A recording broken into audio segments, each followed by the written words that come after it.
नक्श, ये मेरी गलती है, इसके लिए मेरे हस्बैंड को सजा नहीं मिलनी चाहिए। तुम्हें मुझे जो भला बुरा बोलना है कह दो, लेकिन इन्हें फायर मत होने दो।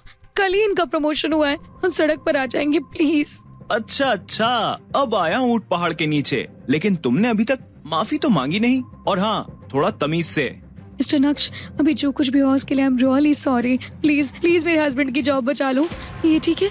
मिसेस प्राची, सबसे पहले तो तुम माफी मांगना सीख लो, और रही बात तुम्हारे पति की जॉब की तो नक्श नक्श नक्श, ये नाम ही कुछ ऐसा था कि लोग ना चाहते हुए भी इस नाम से भिड़ ही जाते थे। जब नक्श की जिगरी दोस्त हिमानी ने प्राची के पति को नौकरी से निकालने की धमकी दी, तब वो गिड़गिड़ाते हुए नक्श से माफी मांगने लगी। प्राची का घमंड चूर चूर हो गया था। ये देखकर नक्श हिमानी को समझाने लगा, ये दोनों माफी मांग रहे हैं, माफ कर देते हैं, तुम्हारे लिए भी आसान हो जाएगा, क्योंकि इतनी जल्दी तुम्हें इस लेवल पर कोई एम्प्लॉय नहीं मिलेगा। आलोक, बस मिस्टर नक्श की वजह से तुम्हें आज जॉब से नहीं निकाल रही हूँ, लेकिन मैं तुम्हारा प्रमोशन रोक रही हूँ।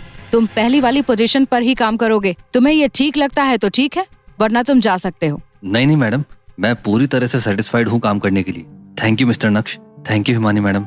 शुक्रिया अदा करके प्राची और आलोक वहाँ से चले गए। वहीं कार्तिक और हिमानी नक्श को सूरत शहर के सबसे बेस्ट रेस्टोरेंट बोहो लेकर चले गए, जहाँ पर उनके पुराने दोस्त आकाश और रवीश उनका इंतजार कर रहे थे। नक्श ने उन्हें देखते ही गले लगा लिया। अरे आकाश, ओ वाओ, अरे रवीश भाई, तुम भी यहाँ? नक्श भाई, कैसे हो आप? पिछले कई सालों से हम आपको ढूंढ रहे थे, आज आपको देखकर बहुत खुशी हो रही है। आकाश, मुझे कार्तिक ने बताया कि बोहो तुम्हारा रेस्टोरेंट है। क्या बात है, तुम सभी अपनी लाइफ में काफी आगे बढ़ गए हो। मुझे बहुत खुशी और गर्व महसूस हो रहा है कि मैं तुम लोगों के काम आ सका। थैंक यू सो मच नक्श फॉर एवरीथिंग। तुम अभी भी वैसे ही हो, बिल्कुल नहीं बदले। रवीश की सिक्योरिटी प्रोवाइड कराने की एजेंसी थी। कुछ ही देर बाद अचानक हिमानी वहाँ से उठकर बाहर चली गई और अपने साथ एक स्पेशल बॉक्स लेकर आई और बोली, मिस्टर नक्श, ये गिफ्ट हमने कुछ साल पहले आपके लिए खरीदा था। हमने तो इसे आप तक पहुँचाने की उम्मीद छोड़ ही दी थी, लेकिन आज हमारी किस्मत में आपसे मिलना लिखा था। ये लीजिए, हमारी तरफ से आपके लिए एक तोहफा। Thank you Himani, thank you everyone. Thank you नहीं भाई, गिफ्ट तो खोलो। वाह, ये गाड़ी बहुत ही ज्यादा विंटेज है और बहुत ही सुंदर। ये काफी महंगी होगी ना? तुमने जो किया है हमारे लिए, उसके मुकाबले तो ये कुछ भी नहीं है भाई। आई एम सॉरी, मेरी वजह से तुम सबको बहुत परेशानी हुई। मैं ऐसे बिना बताए तुम सबकी जिंदगी से गायब हो गया, पर ये मेरा वादा है कि अब ऐसा कभी नहीं होगा। अब एक टोस्ट करते हैं हमारी दोस्ती के नाम। टोस्ट का नाम सुनते ही आकाश ने वेटर से वोडका लाने को कहा और बोतल आते ही सभी ने जाम के शॉट्स लगाए। उस रात सब दोस्तों ने पुराने दिनों को याद करते हुए खूब मस्ती की। दूसरे दिन नक्श तैयार होकर सीधा भानुशाली ग्रुप के ऑफिस चला गया। तभी वहाँ उसका फोन बजने लगा। हेलो मम्मी जी, जय श्री कृष्णा। जय श्री कृष्ण नक्श, ये मैं क्या सुन रही हूँ अनिका से कि तुम कल पूरी रात घर नहीं आए। कल रात तुम कहाँ थे? कैसे हो तुम? सब ठीक तो है ना? मैं ठीक हूँ मम्मी जी। वो कल अच्छा सुनो, वो मैंने तुमसे कहा था ना कि तुम्हारे पेरेंट्स का टेस्ट करवाना है। यस मम्मी जी, मैं अपने पेरेंट्स को कल बुला लेता हूँ और फिर आप और अनिका भी हॉस्पिटल आ जाओ।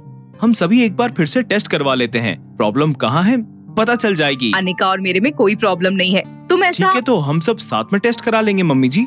अब मुझे भी थोड़ा काम है, चलिए मैं आपसे बाद में बात करता हूँ। नक्श इस बात से वाकिफ था कि उसके बच्चे ना होने की वजह कोई और नहीं बल्कि उसकी खुद की बीवी अनिका थी। अनिका नक्श को अपने पास ही नहीं आने देती थी और इसीलिए नक्श चाहता था कि आईवीएफ टेस्ट में सब दूध का दूध और पानी का पानी हो जाए। तभी किसी ने उसके कैबिन का दरवाजा नॉक किया। सर, जवेरी खानदान से नवीन जवेरी आए हैं। वो शिवानी के पैकेजिंग कॉन्ट्रैक्ट पर साइन करना चाहते हैं और साथ ही साथ नेगोशिएशंस करना चाहते हैं। वो इतना जल्दी आ गया? उनसे कह दो कि मैं उनके साथ की गई पार्टनरशिप कैंसिल कर रहा हूँ। अगर उन्हें हमारे साथ काम करना है तो उनके सारे कोऑपरेशन मैटर्स को सिर्फ और सिर्फ अनिका हैंडल करेगी। ठीक है सर, मैं उन्हें इन्फॉर्म कर देती हूँ। नक्श के मना करने के बाद नवीन उर्फ मैम्बो अंकल ने जावेरी खानदान मैंशन में एक बार फिर से पूरा परिवार इकट्ठा करके फैमिली मीटिंग बुलाई थी, लेकिन इस मीटिंग में अनिका और चित्रा को शामिल नहीं किया था। ये लोग मेरे साथ ऐसा क्यों कर रहे हैं? अनिका में ऐसा क्या है जो वो मुझसे बेहतर है? उसकी खुद की कंपनी तो बंद होने की कगार पर है। नवीन, वो बेवकूफ सीईओ हमारे साथ पार्टनरशिप कैंसिल करने को कह रहा है। भानुशाली ग्रुप चाहता है कि जावेरी खानदान के कॉर्पोरेशन मैटर्स सिर्फ और सिर्फ अनिका हैंडल करे अब हमें क्या करना चाहिए? जहां तक मुझे याद है, अनिका ने हमसे कहा था कि वो लास्ट टाइम भानुशाली ग्रुप के ऑफिस गई थी, तब उसने सीईओ को देखा भी नहीं था। बिना मुलाकात के सीईओ तो अनिका के लिए पागल हो रहा है, और यहाँ अनिका कह रही थी वो मिली ही नहीं। जावेरी खानदान की छोटी सोच और इस बड़े डिस्कशन का नतीजा यही निकला कि वो अनिका की जगह उसकी कजिन पल्लवी को भेजेंगे। वो अनिका से भी ज्यादा खूबसूरत थी। सीईओ का दिल पक्का उस पर आएगा। दूसरी तरफ नक्श घर पहुंचकर सो गया था। जब रात में अनिका घर आई, नक्श, नक्श, तुम वापस कब आए? क्या तुम पूरे दिन से घर में सो रहे हो? अरे नहीं, मैं तो दोपहर को आया। वैसे क्या तुम्हें आज तुम्हारी दादी का कॉल आया? नहीं तो वो मुझे क्यों कॉल करेंगी? कुछ नहीं, मैंने तो बस ऐसे ही पूछ लिया। तुम कल रात कहाँ पर थे? अब अनिका का ध्यान पूरी तरह से नक्श पर था, और जब उसे याद आया कि कल की रात नक्श घर नहीं लौटा था, तो वो अंदर ही अंदर और भी ज्यादा अनकंफर्टेबल फील कर रही थी। तभी नक्श ने अनिका को पानी का ग्लास दिया और कहा, वो मैं मेरे एक पुराने दोस्त के घर गया था। बात करते करते बहुत लेट हो गया और फिर मैं उधर ही सो गया। पुराना दोस्त? क्या वो मिस्टर पटेल है, होटल प्राइम स्टार वाले? बिल्कुल सही पहचाना तुमने। मुझे तुम्हारी इस बात पे भरोसा नहीं हो रहा है। अरे अनिका, बात छोड़ो ये सब, जाओ और मेरे लिए मैगी बनाओ। मैं डिनर करके नहीं आई हूँ। नक्श मैगी बनाने किचन में चला गया और यहाँ चित्रा मौका देखते ही मुंह टेढ़ा करके अनिका के बगल में आ गई। जब अनिका की नजर उसकी माँ चित्रा पर गई तो उसने पूछा, अब आपका मूड किसने खराब कर दिया? चेहरे पर 12 क्यों बजे हैं? अनिका बेटा, मैं तो बस तुम दोनों को लेकर ही परेशान हूँ। बार बार तुम दोनों का IVF प्रोसेस फेल हो जाता है।